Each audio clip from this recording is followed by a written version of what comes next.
all so much for coming. I am so overwhelmed tonight. I am so grateful that you all came. I can't acknowledge everyone who's here, but I will say this. There will be people who see pictures of tonight, and they will be upset because they didn't get an invite. I feel a little bad, but I kind of don't. The reason why is because they didn't pay their George bill.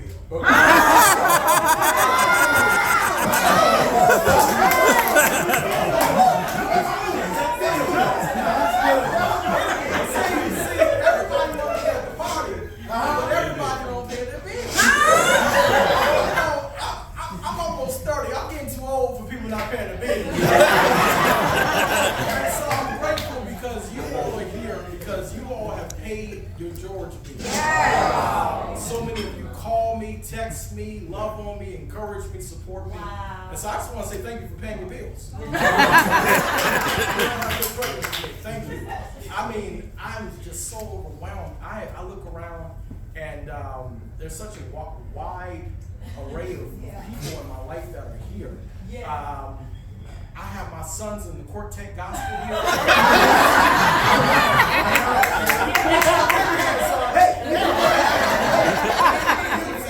Wave your hands.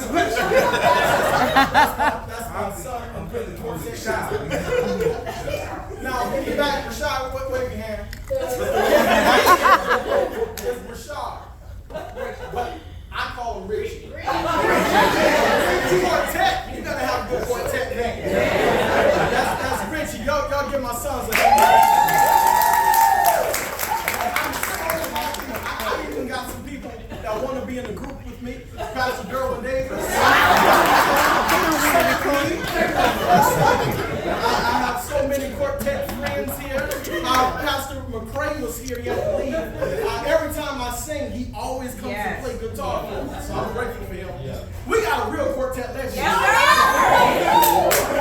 The original Soul Seekers in the house.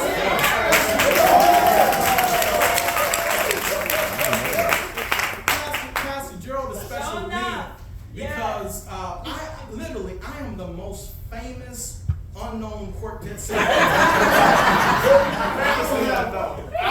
don't have a tape out. Everybody knows about the gusto. I appreciate Pastor Gerald because he is actually I grew up listening to his music. Yeah. My brother and I grew up listening to his music. Old Deacon George albums, with him on Talkbox. I grew up on him. And I grew up and to grow up, and when I decided I wanted to be in quartet, it was him that invited me to come to this church on multiple occasions. He invited me to sing, y'all. And now notice, I didn't say he invited me to minister because quartet ain't ministry.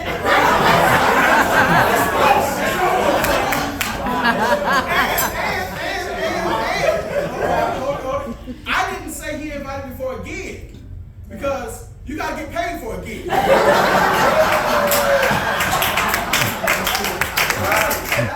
You pay me an exposure. I'm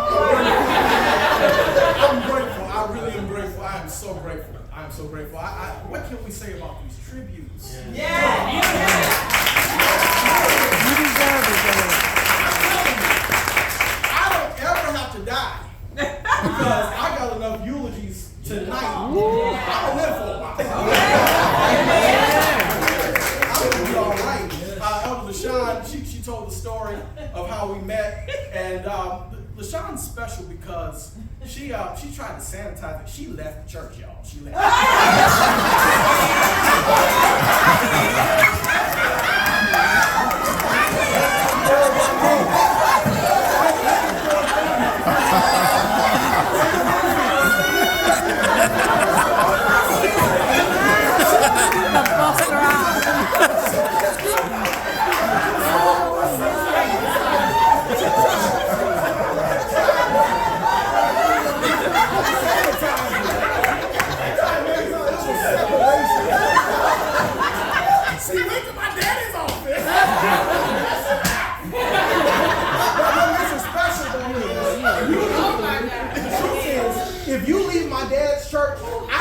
usually talk to you now. That's what's bad. I'm an old school PK. You leave the church, you left me, we don't have what to talk about. You know what I'm saying? But she's one of the, you know something about her. She had a separation. And it's amazing because she's right. I called her, I checked on her. That shows how special you are to me. I love you so much. Beautiful. David got up here and he started the prophet stuff. I mean, I learned something about myself. All I want to say is, for a seed,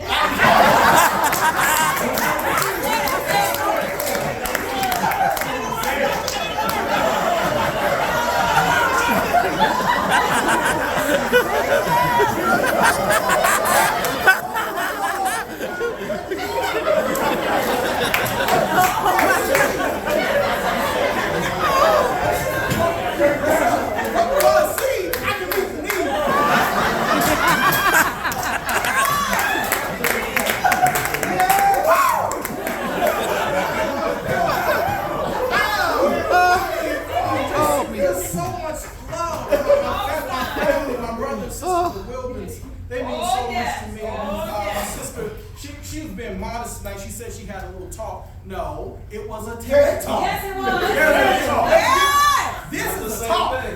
That was a TED talk. She is a professional speaker. Yes. She is a professional. Yes. I thank God for my brother Lawrence. He meant something to me. He was talking about how it was a low point in their transition, but he doesn't understand. He hired me to work with their company, and for the time that I was working, he paid me a tremendous amount of money, and it meant so much to me. And I appreciate you all for letting me be a part of your business. Thank you so much. Y'all give him a hand.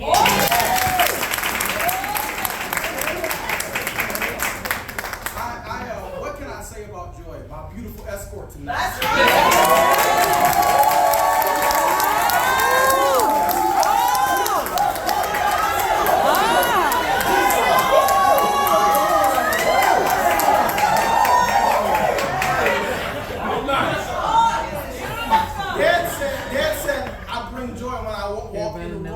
Joy came in. No, it was just joy. I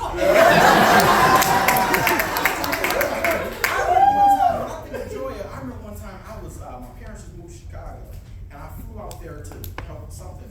And I was coming back, and I texted Joy. I said, hey, can you pick me up from the airport? She said, yeah. So she picks me up from the airport. I said, I need to stop by the grocery store on the way home.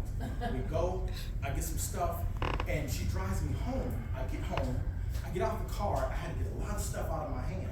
Had to get a lot of stuff out the car, and I messed around and I put my phone on the roof of her car. So I have a handful of stuff. I go inside, she leaves, and I'm like, where is my phone? And so my iPad was in the house, so I FaceTimed her from my iPad, and I said, hey Joy, I don't know where my phone is. Come to find out, my phone was on the roof of her car. Wow. She drove miles away, and she turned around to come see if I could find it in her car. The phone falls off of the roof of her car. It's dark outside. She gets home, or she gets to the house, I check her car. We pull up the app, find my phone. And so, come to find out, the phone is miles away. And I told Joy, I said, Joy, I need my phone. So, I got business to take care of. Cortez can call it any time. And so she and I get in the car, and we're driving in the darkness. We get to an intersection on the highway. There's 2 lanes going this way, 2 lanes going this way, and there's a T. Joy and I get out of the car, and we're walking around looking for this phone. We look like idiots. It's dark outside. We can't see. There's cars going. This is not safe or smart. But I need my phone. Joy says, hey, George. She says, George, let's, and the face of my phone was down, and I have a black case, so you cannot see it. She says, hey, George, let's drive this way and see if we can see it. We drive And on the ground, somehow the Lord allowed the light to shine just right. And did I preach wrong?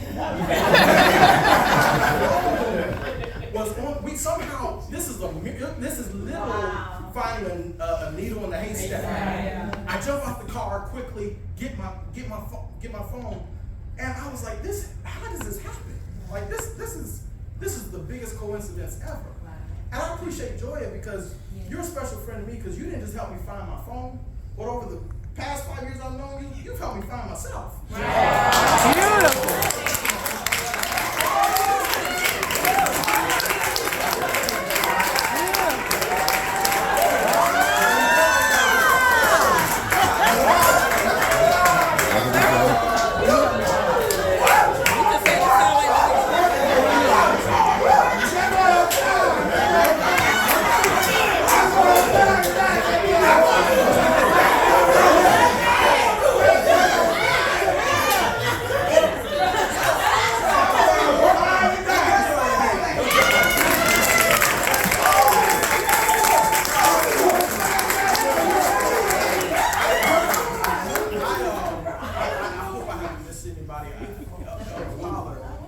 That's a special friend. I love Uncle Howard because a lot of people know that Lewis and my brother are really great friends. Right. Like they have the most beautiful bromance you've ever seen. I'm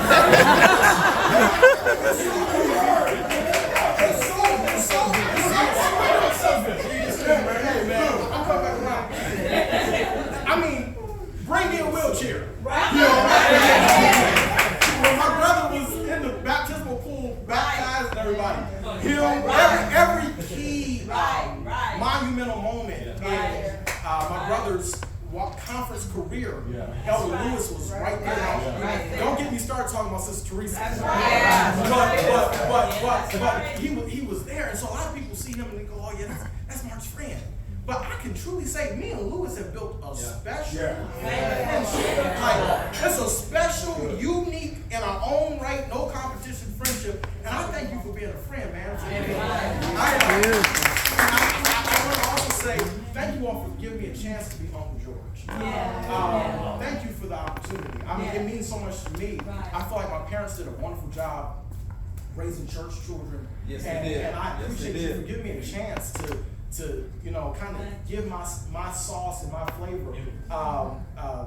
Jonathan, I call him JP, we call him Junior Deacon. And he comes to the church, and I tell him, I said, "Hey, JP, listen, when you come to church," I said, "You're a Junior Deacon." I said, "You report to me, all right?" All right? He's like, "Yes, sir, yes, sir." I said, "Now, when you report to me," I said, "Now, let me tell you something." I said, "You're a Junior Deacon." I said, "You come." I said, "You do what your dad tell you to do." I said, "You find me so we can get to work around here." I said, "But listen, every time you come to church, every time," I said, "if you're a deacon," I said, "you got to check on your pastor." I said, "Don't you come to church and don't check on your pastor." I said, "You were supposed to go to the office, report for duty, let him know you're here, and see if there's anything he needs you to do." And what's so funny is it's funny watching him grow from week to week to week. So just thank you for letting me be a part of your family. I am so grateful. I have such a beautiful, beautiful showing of people here. My favorite uncle is here. That's right.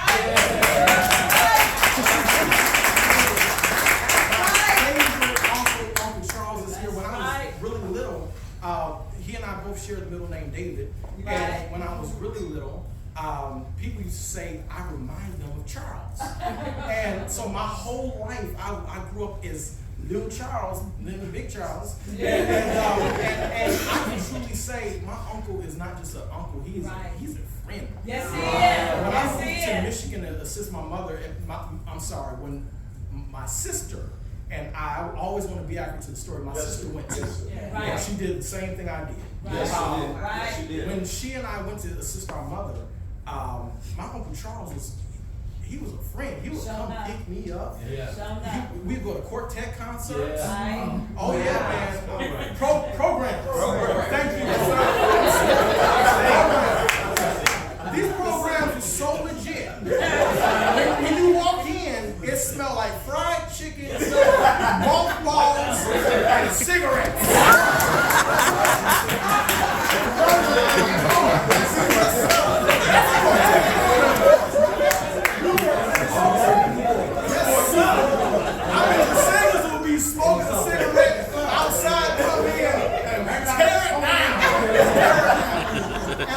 appreciate my Uncle Charles. And my Uncle Charles has had many friends over the years, but he brought my favorite tonight. I'm there, Ron. That's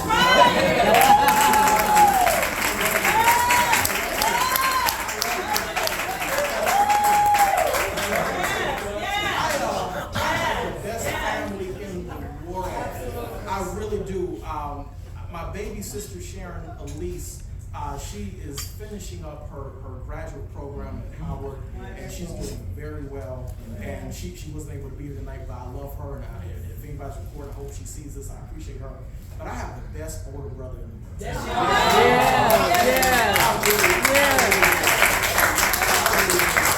mean, it's amazing because I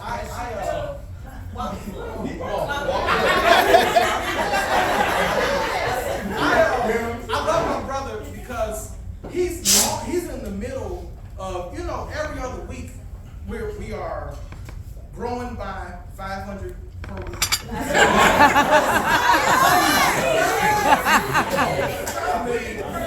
I mean, he's having lunch with Barack Obama. Speak it. He's doing all these things. I think next week we're launching a location in South Africa.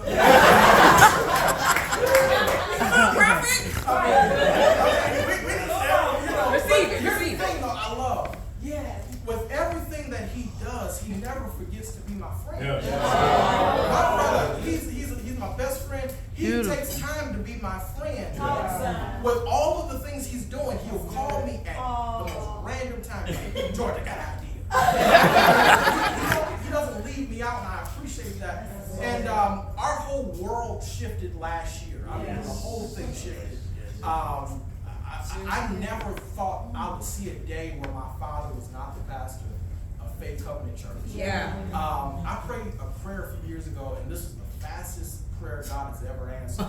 I said, Lord, give me my father's birth. Wow.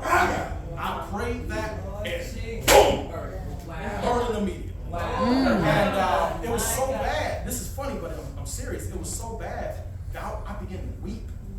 I embarrassed myself so bad. We were driving, Dad and Mom. We left dinner one time, and we're talking about the church.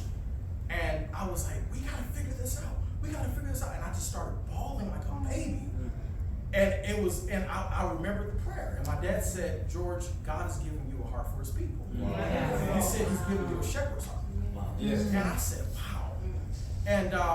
And so I never thought this transition would really happen. Like I thought we were just gonna figure it out. We just gonna figure it out. When the conversation about Chicago came up, I remember the whole family had their remarks, but there was like this underlying thing of like, what's George gonna say? Because everybody knew I have a special love for Faith Covenant. And I was like, well, I think it's gonna work. And so when Mom and Dad transitioned, I transitioned to Chicago. When they transitioned to Chicago, it was the most beautiful. All these words tonight, y'all tried me. I did not cry. But when that first Sunday of them in Chicago, my brother does not cry. I don't cry. We thugs like that. My brother and I, the first Sunday of them in Chicago, when they walked in that church, my brother and I was on FaceTime, bawling like babies. Wow. And it was the most beautiful experience because I just seeing them transition in such a beautiful fashion. And I told my brother, I said, as I was with Moses. Come on. I said, I will be with you, and I've done my best to try to be there for my brother because he's really that guy. Yes, he is. Yes, sir. And y'all give my brother a hand.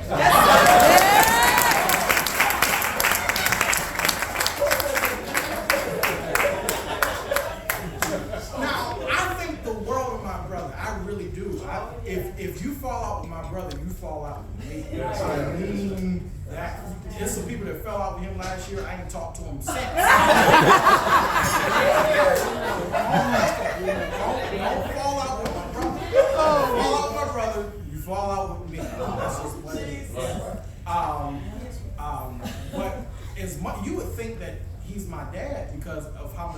respect and admiration I have for him. Thank you. But there's another level higher. Oh. And his name is Bishop Mark Moore.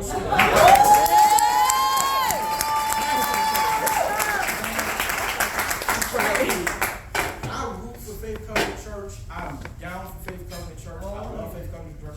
But there's one church I root for even more than Faith Covenant. Right. And that's Indiana Avenue, Pentecostal Church of God on the south side of Chicago. I mean, as loyal as I'm the FCC, wherever my daddy is, that's where my heart is. That's right. And Dad, your birthday was a couple of weeks ago, and I wrote you this long tribute. But Dad, literally, you are the #1 man in my life. I appreciate you. And with all the words that are said to me, your words still carry the most weight. And I'm honored to be able to say that I have a father. And be able to say that my father is good to me. And it's amazing how I work with a lot of people of the predominant race. And one of my favorite things to say is my father taught me. I'm sending a message to say, no, I'm not just a young black man. No, I have a father. And I appreciate my father so much. Y'all give him a hand. One more thing about my dad that I love so much that's so amazing is that my dad just turned 60 and he's hitting the best times of his life. It's an inspiration to me to see my parents up. And it's amazing that they are working harder than they've ever worked in so many places. They're in the prime of their ministry career now. And the reason I was fussing when he was talking about the church, I'm like, first of all, I'm not going too far. You in that beautiful church. Got a balcony. There's people everywhere. And I'm just so grateful. And I'm saving the best for last. I went out of order. I missed it. Pastor Derwin Jakes Davis. Wasn't that profound? I love him so much because he took time with me that no one else seemed to be available to take. I had just graduated high school, and it was amazing because he and I lived about an hour apart, and he would drive every day. He was in Dunwoody, I was in McDonald. Somewhere around where Faith Covenant South is going. And literally speaking, he would drive out every day to pick me up just to spend time with me. And I appreciate you for your friendship. And I appreciate you for allowing me to be there in sensitive times. When his grandmother passed, he called me and said, hey man, I just need someone to go with me. And for him to call me, that's the greatest honor. I mean, I'm so grateful. Y'all give up to him. Let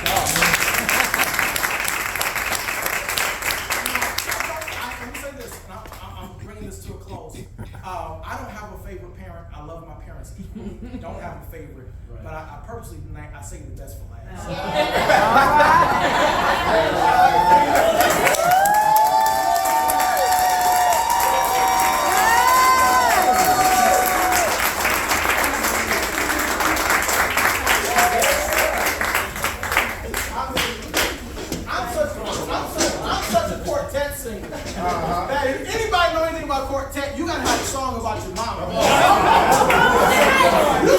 You gotta sing to your mama at some point. You gotta get that when you leave.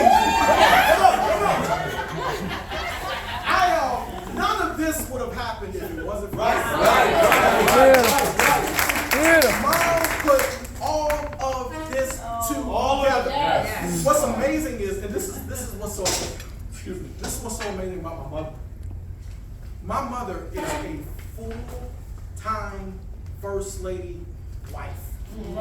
My mother, my father has been blessed with children who support him and love him. And Mark and I do everything we can to support him. But there is no bigger support in this world to my father than her. She, if you go, when you visit Chicago to see Bishop First Lady and you stop by the church, her fingerprint is just everywhere. The organization, the structure. My mother works like she's 25. She's organizing the program. She's doing this, she's doing that, she's doing all this. And with everything that she does, somehow she managed to put all of this together. Amazing.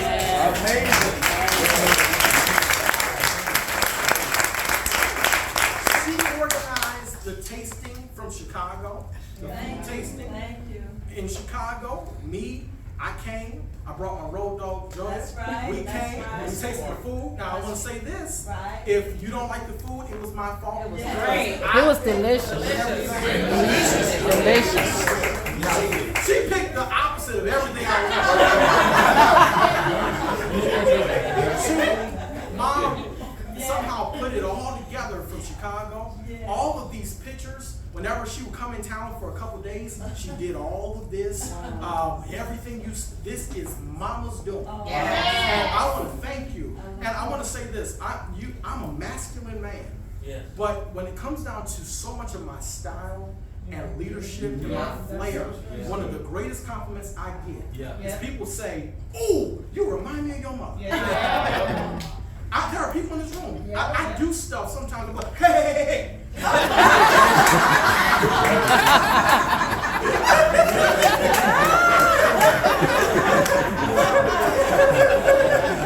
And I will be dead serious, fussing, and I'll do a Dr. Shirley Moore thing, and whoever I'm talking to will stop and be like, "Boy, you look like your mom." And that's the biggest compliment in the world. My mom is so influential that I've seen her make grown bishops.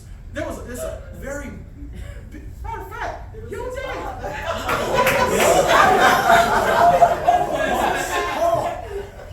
Those of you who don't know, I know you all know Pastor Gerald Hatt, and him and his wife, Pastor Tammy Hatt, are the pastors of Reeve ATL, and they're the powerful writing team that have written songs like "In the Middle of It" by Isaiah Cool. I mean, he has hits, just hits. You all know his brother Dietrich, you know, he's able, all the hits, all of that. But if you know anything about the city of Detroit, there is a man by the name of Bishop Clarence Hatch. Yes, sir.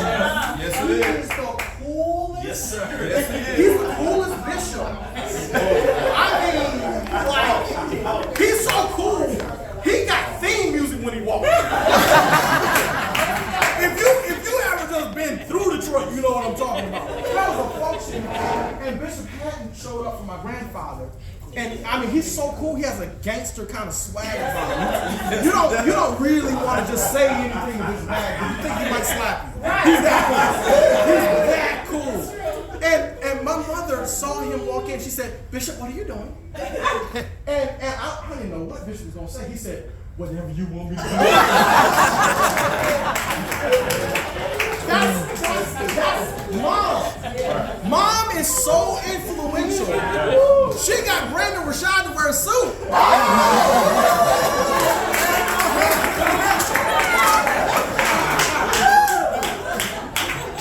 Pastor can't get him to wear a suit.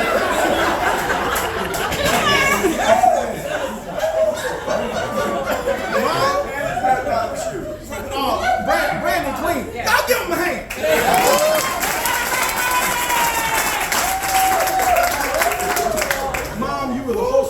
You did a beautiful job. And I want to say this, you put all this together, and the truth of the matter is, now, all these wonderful guests, if they're good guests, they brought me an offering. I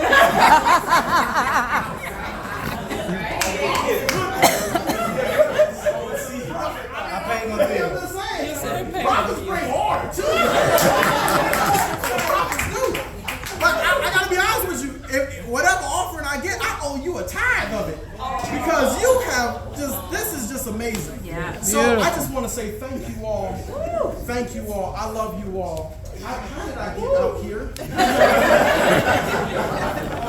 Walk the room, Doc. I love you all so much. I appreciate you. Thank you for coming. Thank you for making my night. turning 30, I can tell I'm turning 30 because I'm a little sleepy. No,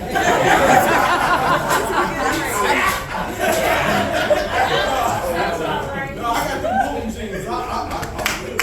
I want to say thank you all. I love you all. I appreciate you for coming. And listen, if you want to make it to my 35th,